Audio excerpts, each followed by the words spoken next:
ইয়াত সমবেত সকলো ৰাইজক আমি আন্তৰিক শুভেচ্ছা জনাইছোঁ। তেওঁলোকে বহু সমস্যা বহু অসুবিধা কাটি কৰি ইয়ালৈ আহিছে আৰু বহু ৰাইজে হয়তো বিচাৰিছিল যে ওদালগুৰিত আমাৰ এখন সভা হ'ব লাগে। আমি সেইকাৰণে সভাখন কৰিছোঁ আজ জাষ্ট ফৰ্মেলিটিজ কাৰণত।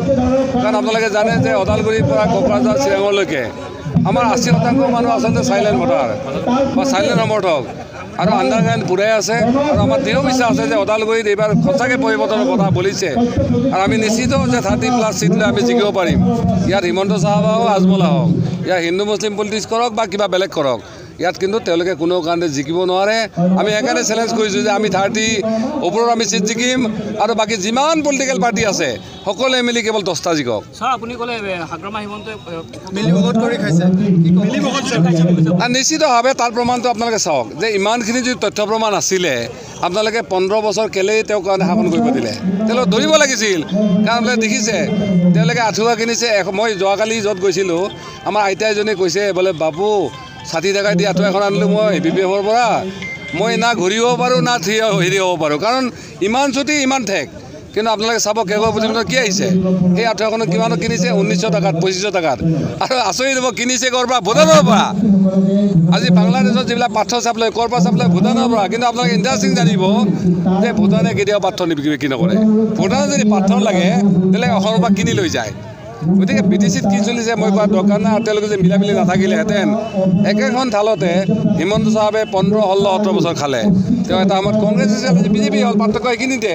তেওঁলোকৰ চৰকাৰ প্ৰায় 4 বছৰ আত্মা হ'ল। আজি ভূমি সমস্যা ক'লে কি কয়, এইটো ৰাজ্য চৰকাৰৰ সমস্যা। এইটো পাৰ্টি কয় নহয় এইটো মানে হেৰি সমস্যা, BTC সমস্যা। যদি এইটো সমস্যা হয় তেওঁলোকৰ ৰাজ্য চৰকাৰ আছে, তেওঁলোকে কেলেই কৰা নাই। আৰু কাৰ্বি আংলঙত তেওঁলোকৰ চৰকাৰ আছে, তেওঁলোকে কেলেই কৰা নাই, তাতো কৰা নাই। আজি বড়োসকলক দুবাৰকৈ চুক্তি কৰা হ'ল, কাৰ্বি আংলঙত তেওঁলোকে ST লাগে, দিবতো পৰা নাই। কেৱল BTC মানুহ বুৰ্বক বনাইছে, তেওঁলোকক সহজ পাইছে। এইটো কথা কৈছোঁৱেই মই যে BTC মানুহ কেৱল কথা ক'লে হয়, কাম দিব নালাগে হৈছে। কিন্তু এইবাৰ নহয়, মিছা কথা। তেওঁলোকে দিব পাৰিলে কাৰ্বি আংলঙক কেলৈ দিব পৰা নাই। কাৰ্বি আংলঙৰ পৰা আহোমসকল আহিছিলে, তাত আদিবাসী আছে, তাত গৰ্খালী আছে, তাত বেংগলী আছে, তাত বাকী কছাৰীসকল আছে, তাত কিন্তু তেওঁলোকক ভূমি অধিকাৰ দিব পৰা নাই। প্ৰমোদ বড়োৱে কৈছে ঘৰে ঘৰে চাকৰি দিব, এই সন্দৰ্ভত কি ক'ব? এইটো হাস্যকৰ। য'ত মোদীজীয়ে বছৰত 2 কোটি মানে চাকৰি দিম বুলি, আজিলৈকে তেওঁ 40 লাখ চাকৰি দিছে 6 বছৰ, আৰু চাকৰি এৰাইছে প্ৰায় 5 কোটি।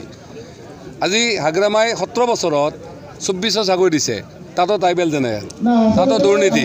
গতিকে এইটো মিছা কথা। কিন্তু আমি এটা কথা কৈছোঁ, এটলিষ্ট প্ৰথম বছৰ আমি 2 লাখ লোকক কৰ্মসংস্থাপন দিম। কেনেকৈ আমি নব হয়নে জানে এইটো।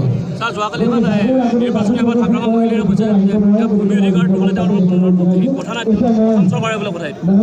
সেই কথাটো কৈছোঁ যে এই কথাখিনি 15 বছৰ কেলৈ লুকাই ৰাখিছিল তেওঁলোকে। কাৰণ ভূমিৰ ক্ষেত্ৰত আপোনালোকে জানিব যে BTC চৰকাৰে যদি এইটো প্ৰপ'জেল নপঠায় এইটো ষ্টেটে কৰিব নোৱাৰে, আৰু এইটো চেণ্ট্ৰেলৰ কাম নাই। সেইকাৰণে প্ৰপ'জেলটো আমি পঠাই দিম। আমি তাৰপিছত কেবিনেটে পাছ কৰি যদি ৰাজ্যপালে চাইন কৰে সেইটো আইন হৈ যাব। লাফিকুল ইছলামৰ হত্যাকাণ্ডৰ 2 মাহৰ ভিতৰত তদন্তৰ গ্ৰেপ্তাৰ কৰিব কৈছে। এইটো খুবেই হাস্যকৰ। মই ভাবোঁ লাফিকুল ইছলামৰ হত্যাকাৰীসকলক পলাৰ কাৰণে সুযোগ দিয়া হৈছে। কাৰণ আমি যি জানো, আমাৰ যিটো ইনফৰ্মেশ্যন আছে, লাফিকুল ইছলামৰ হত্যাকাৰীসকল লকডাউনৰ পিছত নেপালৰ পৰা পলাই আহি অসমত অহা বুলি কৈছে। তেওঁলোকক CBI প্ৰায় ওচৰলৈকে গৈ পাইছে তেওঁলোকক ধৰাৰ কাৰণে। কিন্তু হিমন্ত বিশ্ব শৰ্মাই এইখিনি কোৱাৰ লগে লগে আচলতে তেওঁলোক পলা সুবিধা পালে।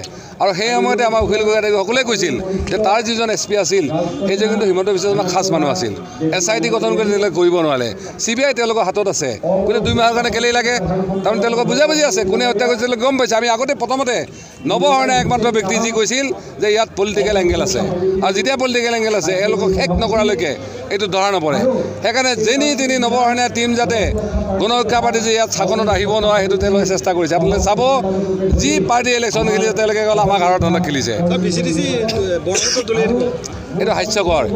It is the constitutional part of মানে কি কয় পাৰ্ট, হয় নহয়। ইয়াক আমি কনষ্টিটিউচনেলি আচলতে এইটো বেকআপ দিব লাগে। তাৰ সলনি তেওঁ দলিয়াই পেলালে হ'ব নেকি?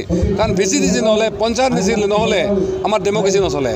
ইয়াত সকলো উন্নয়ন VCDC বা পঞ্চায়ত জড়িত হয়। আমাৰ ইয়াত পঞ্চায়ত নাই, VCDC আছে। VCDC আমি ইষ্টাব্লিছ কৰিব লাগে আচলতে আইন বনাই কেনে। সেইটো নকৈ দলীয় টিমবিলাক হ'লে হাস্যকৰ। তাৰ সলনি আমি ভাল মানুহ দিম তাতে। আমি মহিলা 30% দিম বুলি কৈছোঁ। আৰু তাত যিটো ট্ৰাইবেল জেনেৰেল আছিল, ট্ৰাইবেলৰ কাৰণে 90% কথা আছিলে।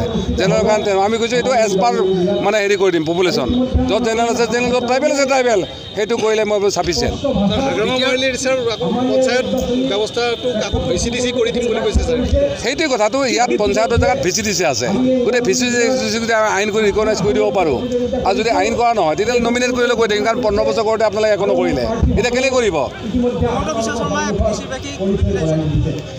চাওক হিমন্ত বিশ্ব শৰ্মা ডাঙৰীয়াক আচলতে দিল্লীৰ পৰা নাগপুৰৰ পৰা এটা নিৰ্দেশ দিছে যে তোমাৰ টিকাৰ পেন ফাটি যায় ক'ব লাগে একো নাই তুমি কষ্ট যিমান কৰিলে কৰা কিন্তু প্ৰমোদক চিফ বনাব লাগে আৰু চিফ বনাই দিয়াটো তেওঁলোকক দিছে মই তথাপিতো তেওঁলোকক কৈছোঁ যে আপোনালোকে ৰাষ্ট্ৰীয় দল বড় কাজিয়াত আপোনালোকে ঘি ঢালা হ'লনি আপোনালোকে আচলতে দূৰত থাকি আমাক সমাধানৰ এটা দায়িত্ব দিব লাগে আৰু আমি কৈছোঁ যে নৱসৈনীয়া পাৰ্টি আহিলে আমি উইদিন 6 মান্থৰ ভিতৰত বড় খেলাটো আমি শেষ কৰিম আৰু সকলোকে যাতে একেলগে সমভাৱে আগবাঢ়ি লৈ আমি চেষ্টা কৰিম আৰু আজি কিতাপ ক্লিয়াৰলি কৈছোঁ যে এইবাৰ BTC কাউন্সিল আমি ল'বলৈ গৈ আছোঁ আপোনালোকক আমি ৱেলকাম জনাম কোকৰাঝাৰত 12 তাৰিখৰ পিছত চৰকাৰ বনাম আমি 12 তাৰিখে ৰিজাল্ট আহিলে 13 তাৰিখে চৰকাৰ বনাই 2 চাইডে আমি নৰখোঁ একেদিনে চৰকাৰ বনাম যদি গভৰ্ণৰ চাহাবে সময় দিয়ে আমি 24 ঘণ্টাৰ ভিতৰত চৰকাৰ বনাই দিম